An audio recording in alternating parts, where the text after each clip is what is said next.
ایک دیہاتی آیا، اس نے کہا حضور میں آپ کو اللہ کا رسول تب مانوں گا کہ یہ سامنے کھجوروں کا پکا ہوا خوشہ آپ کی گواہی دے۔ فرمایا تب تو مان جائے گا؟ اس نے کہا انکار کی گنجائش ہی نہیں۔ تو حضور نے اشارہ کیا تو وہ کھجور کا پکا ہوا خوشہ ٹوٹ کے حضور کے قدموں میں آ گیا، تو اس کے لبوں پہ کلمہ جاری ہو گیا۔ اب وہ ٹوٹی ہوئی کھجوریں جو معجزے سے حضور نے توڑی تھیں اس صحابی کی جھولی میں ڈال دیتے یا صحابہ کو بانٹ دیتے، وہ فخر کرتے ہم نے حضور کے ہاتھوں سے یوں توڑی ہوئی کھجوریں کھائی ہیں۔ یہ بڑی بات ہوتی، اعزاز ہوتا، لیکن حضور جانتے تھے قرب قیامت میں کمانوں سے نکلے ہوئے تیروں کے رخ موڑ دیے جائیں گے۔ اللہ اکبر۔ تو حضور علیہ الصلوۃ والسلام نے کہا کہ مان لیا؟ اس نے کہا جی میں مان گیا۔ کوئی یہ بھی کہہ سکتا تھا کہ ہوا کا تیز جھونکا آیا اور اتفاق ایسا ہو گیا جس آج کل لوگ بات کرتے تو وہ ٹوٹ کے گر گیا۔ تو حضور نے اس کھجور کے گچھے سے مخاطب ہو کے کہا تجھے جس کام کے لیے بلایا تھا وہ ہو گیا، اب واپس جا کے جڑ بھی جا۔ صرف توڑنا نہیں جانتے، جوڑنا بھی جانتے۔ اللہ اکبر۔ تو ہر دور کا فخر میرے حضور کا کوئی نہ کوئی معجزہ توڑتا ہوا دکھائی دیتا، لیکن دو دور حضور کے بڑے اہم دور تھے۔ ایک جب حضور تشریف لائے تو یہ زبان و بیان کے عروج کا دور تھا، تو سب سے بڑا معجزہ قرآن دیا گیا۔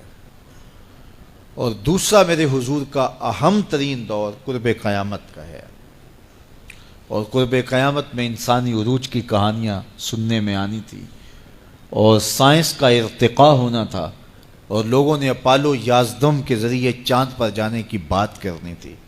اللہ کے محبوب کو دوسرا بڑا معجزہ معراج دیا گیا کہ سائنسدان الٹی چھلانگیں بھی لگاتے رہیں، میرے محبوب کے وہاں قدم پہنچیں گے جہاں کسی کا خیال بھی نہیں پہنچ سکتا، جہاں کسی کا تصور بھی نہیں پہنچ سکتا وہاں میرے حضور کے قدم پہنچے۔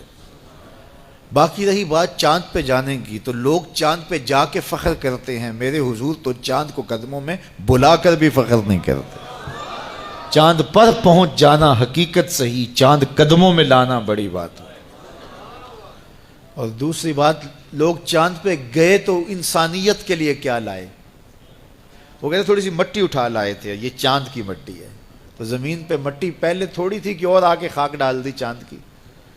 آج چاند پہ گئے بھی تو انسانیت کے لیے کیا لائے؟ اور حضور گئے تو امت کی بخشش کا مجدہ جاں فضا لے کے آئے۔ حضور گئے تو بندگی کا شعور امت کے لیے لائے، اور لوگوں کو بتایا کہ اس کی حضور بندگی کرو، پیشانی سجدے میں رکھو گے، الصلاۃ معراج المومنین، تمہارا نماز کے لیے جھک جانا تمہارا معراج کہلائے گا، تمہارا عروج اور بانک پن کہلائے گا۔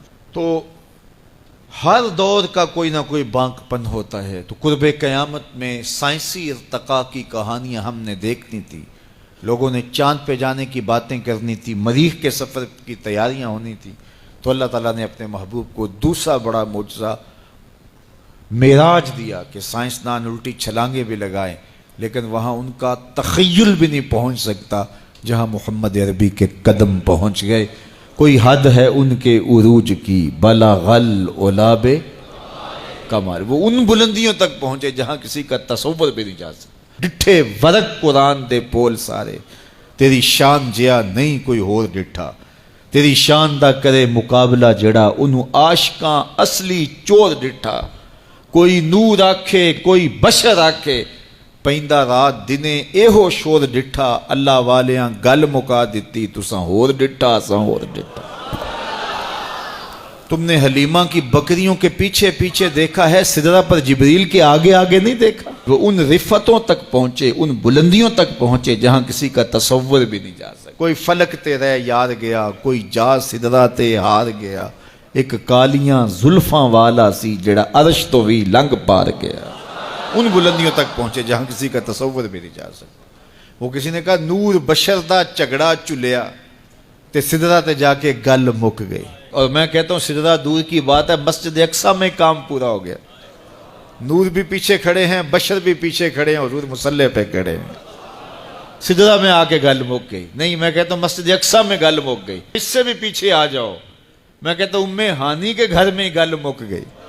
بشر تے چادر تان کے ستا، نور چمے پیا تلیاں، بشر تے چادر تان کے ستا نور چمے پیا تلیاں جس دی خاطر سجیاں ہویاں نے عرش بری دیاں گلیاں بشر تے اگے وددا ہی جاوے نوری رہ گیا تھلے جس ویلے انہوں ود دیاں ویکھیا آکھے بلے بلے بلے کوئی حد ہے ان کے عروج کی بالا غل اولاب کمال میرے رب نے بھی کہا سبحان اللذی اسرا بعبدہ سبحان اللہ اللہ اکبر سبحان اللہ سبحان اللذی اسرا بعبدہ کہاں سے کہاں تک پہنچے دنیا تکتی رہے گی وہ وہاں سے ہو کے